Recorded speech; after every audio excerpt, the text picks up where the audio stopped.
Good. All right.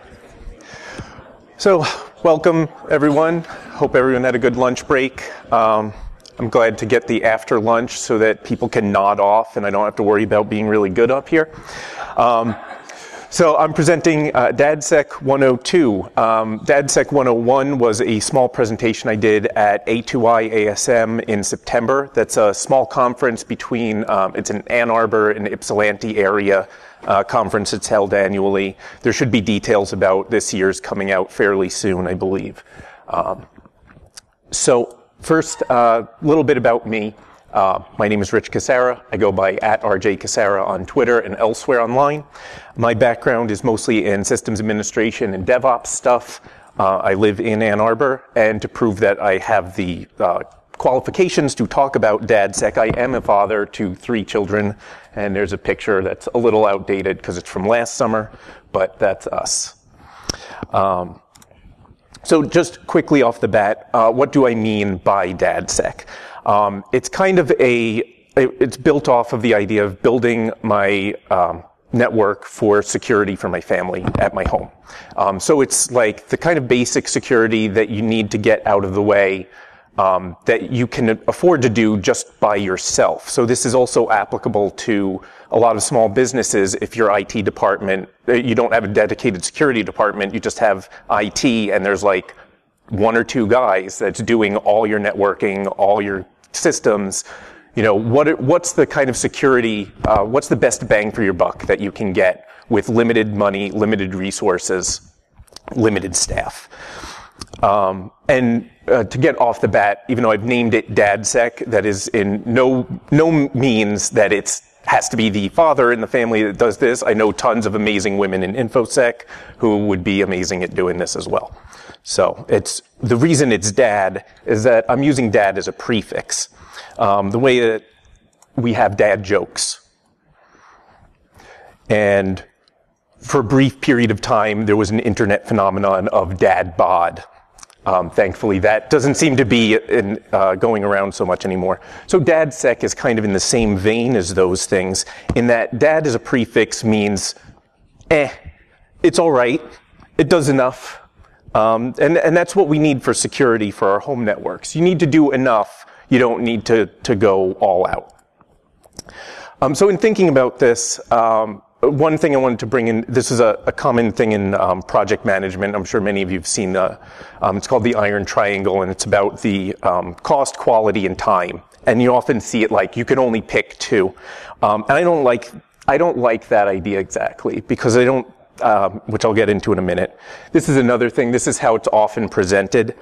And there's a few problems I have with the way that this is presented. First of all, I don't think that the labels should be on the sides of the triangle. They should be at the angles. Because the thing about the angles of a triangle is that no matter what you do to a triangle, it's always going to add up to 180 degrees. And that's the way that these things are all constrained. You pull on, you shrink one, then the others are going to have to increase in some way. So your cost, time, and quality of your security or any project that you're working on, they're all intertwined, rather.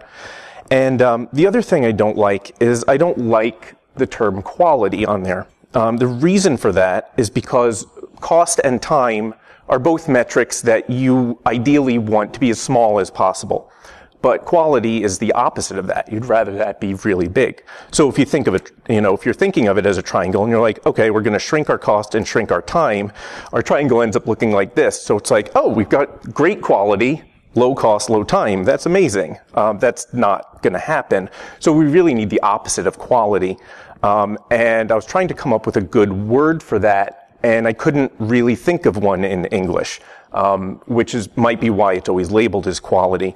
But in the spirit of DADSEC and doing things that are just good enough, I thought suckiness was a good enough word to put in there that accurately captures what we're talking about. So we can think about how we can modify this triangle for our security purposes. The other problem, so going back to the previous slide where I said, there's often this idea of you can only pick 2. The other thing, you look at this is an equilateral triangle. You're not picking two, you've actually just gotten a balance between all of them. And that's something that we can kind of strive for in the ideas of DADSEC, is that we're going to spend a little bit of money, spend a little bit of our time, and get a pretty good outcome. So how do we go about starting our DADSEC process? What I've come up with is that it is a 3-step process. The first step is going to be threat modeling.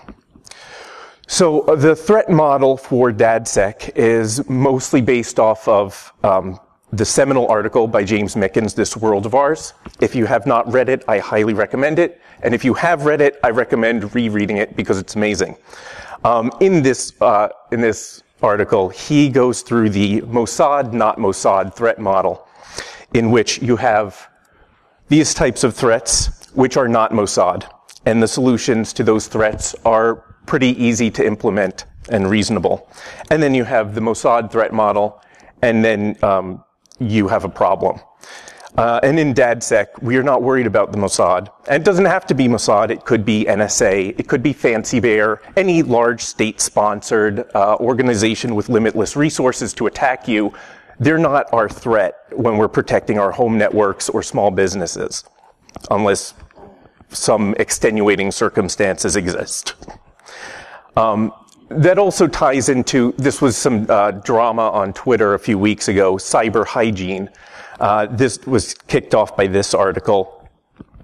And so there was an NSA official who was quoted as saying, basic cyber hygiene could prevent a majority of these cases, in which the Equifax struts vulnerability was, a lot of data breaches were still achieved through those.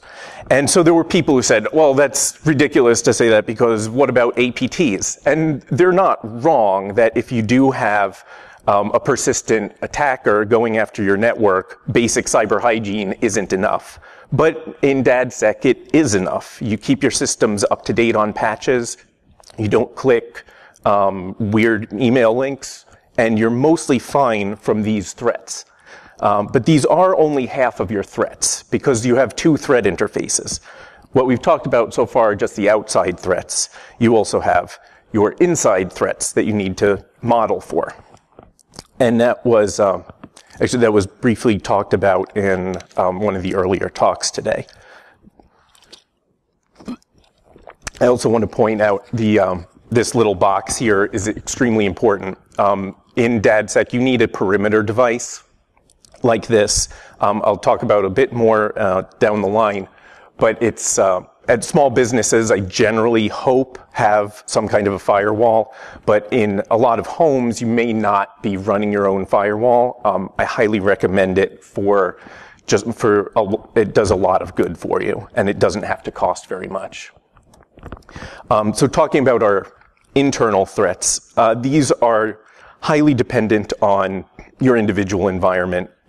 Everybody's got a different threat that they're worried about depending on what you do, the kind of personnel or the kind of people in your family that are using the technology.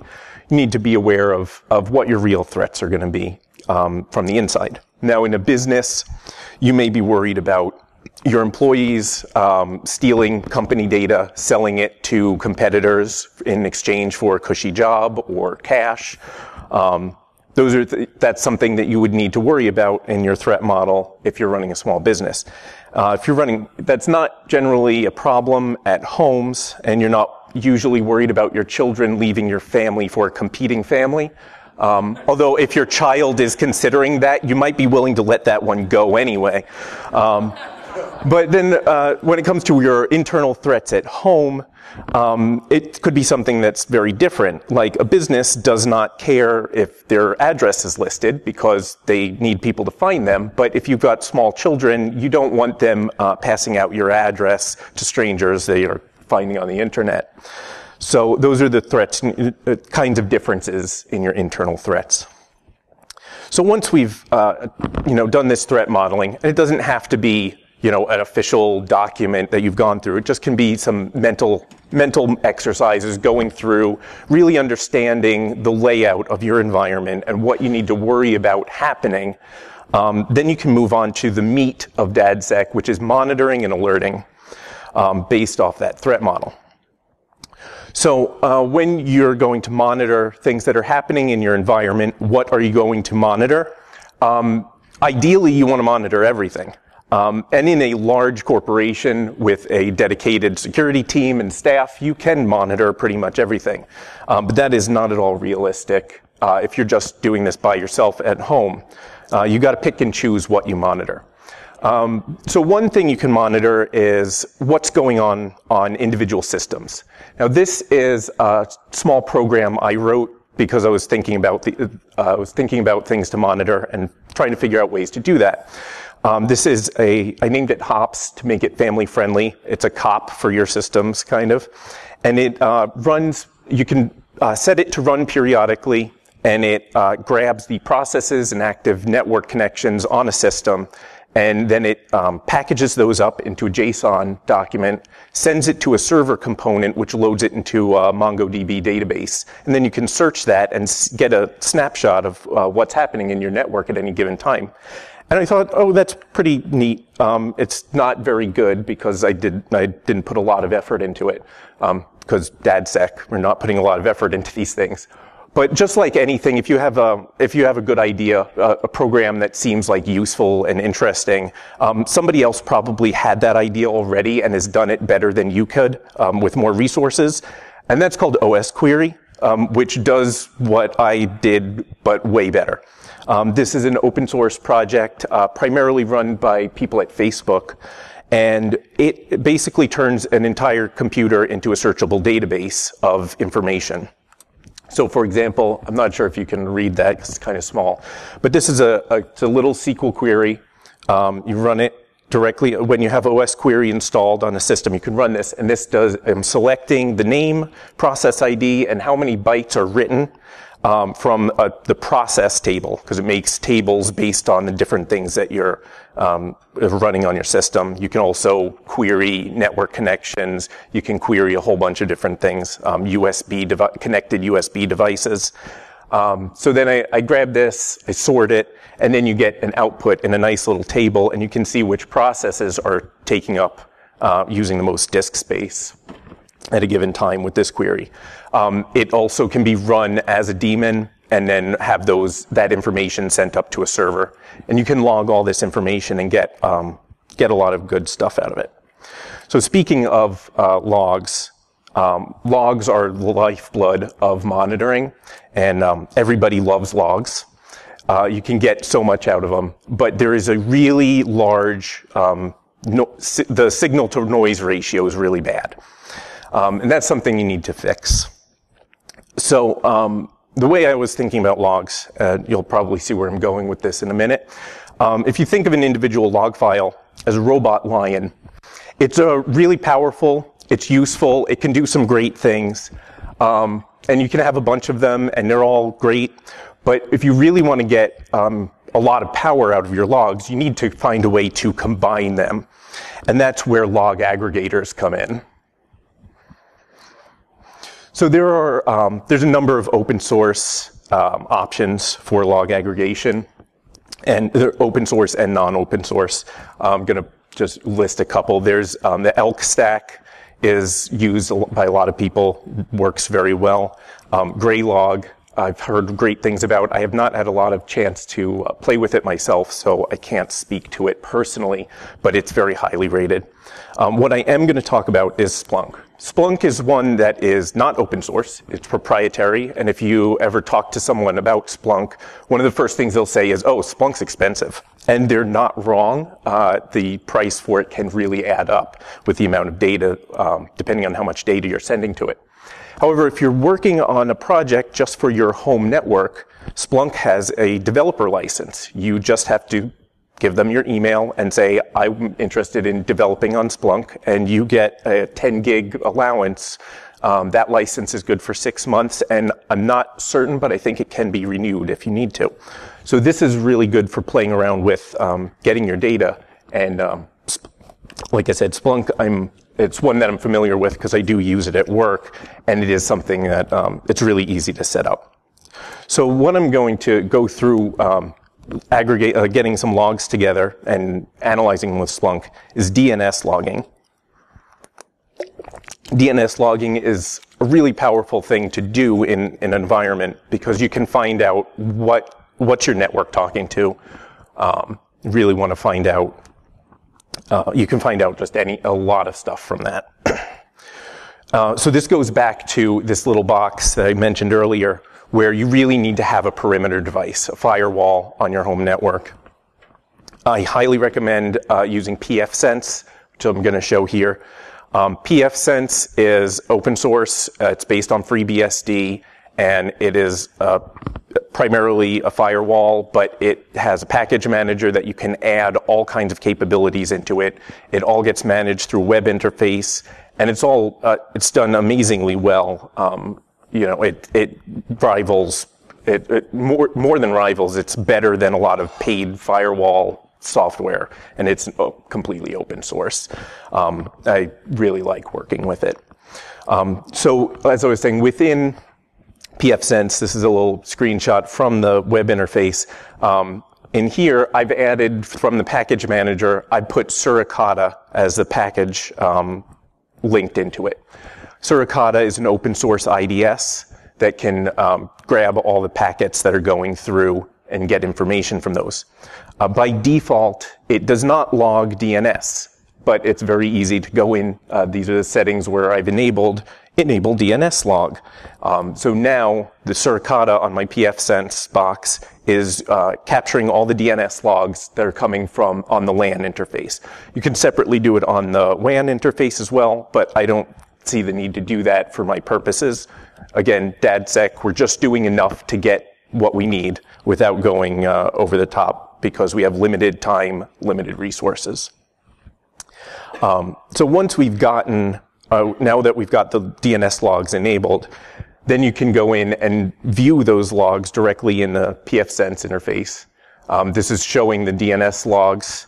And as I said before, with logs, there's a lot of noise, very little signal. These are not particularly useful. And for every DNS query, there's a whole bunch of response stuff. And if I just want to know, I want to know what DNS requests are being sent out. So I really only care about the queries. I'm not interested in the responses. I'm not worried about somebody hijacking a DNS and changing the IP address that comes back. That's more of a niche worry that's not part of my threat model, even though it is important for in some cases. So I'm just I just want to see the queries going out from my network. So what I can do is that with this, now that pfSense has the log, and it even shows the log path there. That's exactly where my DNS log is. So you can set up, because I was doing this in Splunk, you can install the Splunk forwarder onto pfSense because they have a FreeBSD version of it. And then you can tell the forwarder, take that log and send it to my Splunk server. But then Splunk is getting all this noise and signal together. I want to cut down the noise a lot. So in Splunk, you can set what's called a transform, which it's basically a simple regex that I put into it that says, throw out everything on this log file unless it has the word query. And so then you can see here, this is the Splunk view. All of these records that it's showing are only the queries. I'm not seeing any of the response data. So this cuts down a lot of the noise. And then to further cut it down, because Splunk you do searches with, you can filter your searches in the top, and you can see on the top bar there, I've said, I don't want to see in address, which is the reverse DNS stuff. I don't need that. I cut out Netgear, which is the NTP server for pfSense. I don't need to see all those messages. I'm fully aware that it's doing them regularly. And I cut out Google, although I really should have written it as Google star, because there are a couple, it just takes the word with the way that Splunk interprets it. It's like, okay, the word Google separated out. It cut all those out, but you can see like the second and third records here still are Google hosted .googleusercontent.com. And I could cut those out if I did Google star instead. But I didn't feel like making another screenshot, and this is fine. So the other thing you can do so now we've got we've got some interesting data. You can set custom fields within Splunk. And so what I did is you take a record and you say, the only thing I'm interested in is I just want to see the actual DNS record. I don't care about all the other stuff. And so I've done that here. You can, it's down the left side, and I'm going to zoom in on it here where you click on it, the DNS request is a custom defined DNS request, and it makes a regex that pulls out, it figures out the format of the log and says, okay, you're only interested in this column of it when we break it apart. And so we can see here, you know, these are the top records, and most of these are things I expect to see, but it's kind of interesting to get insight into your network to see what's really talking out. And I can see the Adobe Updater is incredibly chatty. It is at the top by a lot. And then I can see, you know, things I expect like Amazon stuff, Apple DNS, Google APIs. The thing at the bottom then I was like, oh, this is interesting. I don't know what that is. It says, and if you can't read it, it says rex.richrelevance.com. And I didn't think it was anything malicious. It didn't seem malicious, but you could use monitoring like this to find malicious things. But anyway, it's something I did not know what it was, so I was curious to look it up. I did a quick search on it. I find out, oh, it's a shopping experience site. So someone was doing some online shopping at the time with a site that partners with this site, and that's where all those hits were coming from. But this, you know, doing this DNS logging, it really gives you a lot of insight into what's happening on the network. And then from that, now that we're doing all this monitoring, we can build custom alerting that could be useful depending on your threat model. So in this case, I came up with a hypothetical threat model because we're building this for our home network with kids, that I'm worried that my kid is going to be playing games when they should be doing homework or sleeping. So this is, I don't know how well you can read it all the way back there, but grayed out on the left-hand side, you can see the search in the background, and then the modal pop-up window is the alert that's built off the search. So in the search, I'm searching my DNS records that I'm logging now, and I'm just looking for a DNS request that matches Blizzard. So I'll know if my kid is playing Overwatch or Hearthstone or World of Warcraft or anything on Blizzard servers. Depending on your threat model, your kid might play different games and you might put something different in there. You could put Mojang in and find out if they're logging into Minecraft. So then from this, and you can't see it because it's blocked by the pop-up window, but there's you set a time window on your search, and this search was just for the last 12 hours. And then when you create the alert, you tell it what time I want this alert to go off. And I said, I want this alert to go off at 8 a.m. every day. So this is going to tell me, because it's a 12-hour search window, if any of these, if this server was hit between 8 p.m. and 8 a.m., I will get, it can have an email sent to me from it. The alert doesn't have to, it can be an email. You can also set other actions from it. You can have it trigger webhooks. You can have it run scripts, depending on what you need it to do.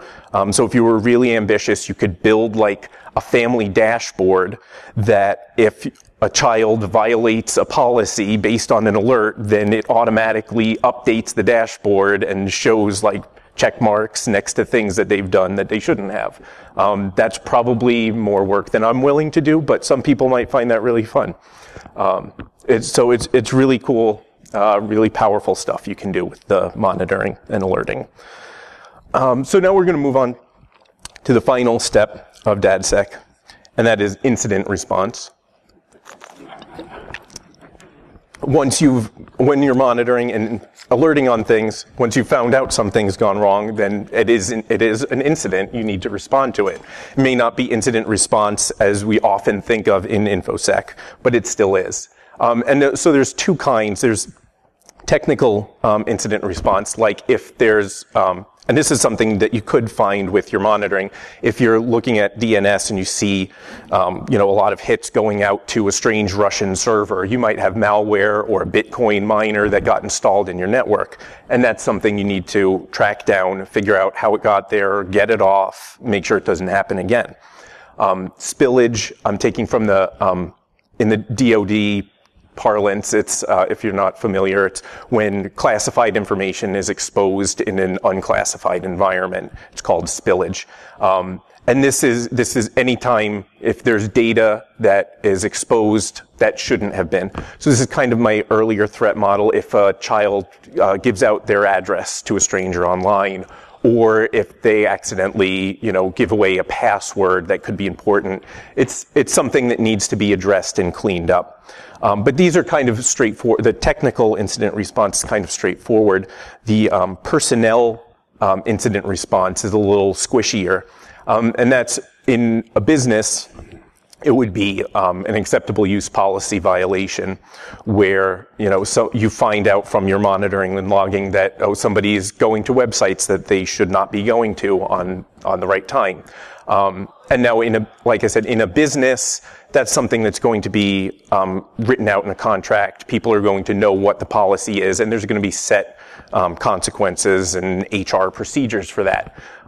Your family is not going to work like that, I assume. Some people might have written out computer policies for their children. Again, that's not something I'm interested in doing.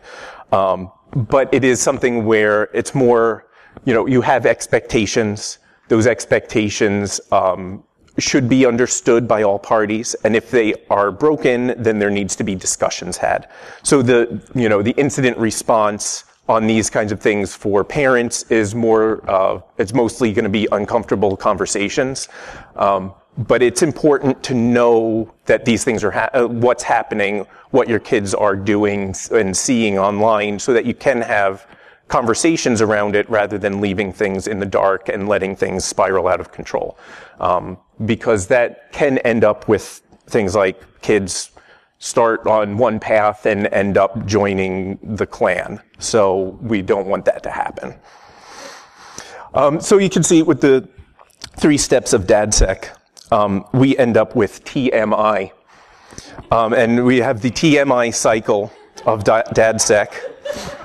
So it works as a cycle because we start with our threat modeling, and then the threat modeling leads to monitoring and alerting. And from the monitoring and alerting, we have incident response. And then from all of that, we go back and revise the threat model based on what we've learned from monitoring and incident response. And over time, you end up having TMI about what your children are doing on the internet. So, to wrap up, excuse me, going to another business trope like I did with the iron triangle earlier, DADSEC is a lot about the 80-20 rule, wherein the idea that 20% of the time spent on a project accomplishes 80% of the project, and then the final 20% takes another 80% of the time. And this is kind of like the way that I think about implementing security in this DADSEC model, is that you really only need to put in about 20% of the effort to get enough coverage to do what you need to do. The major problem is most people aren't even putting in that 20%, they're putting in 1 or 2%. So you just need to put in a little bit of effort to get a lot of results out. And finishing up, DADSEC it's all about managing your time and resources so that you are kind of doing half-assed security. But that's all that you need to do to really get enough results at home. So, thank you. Any questions?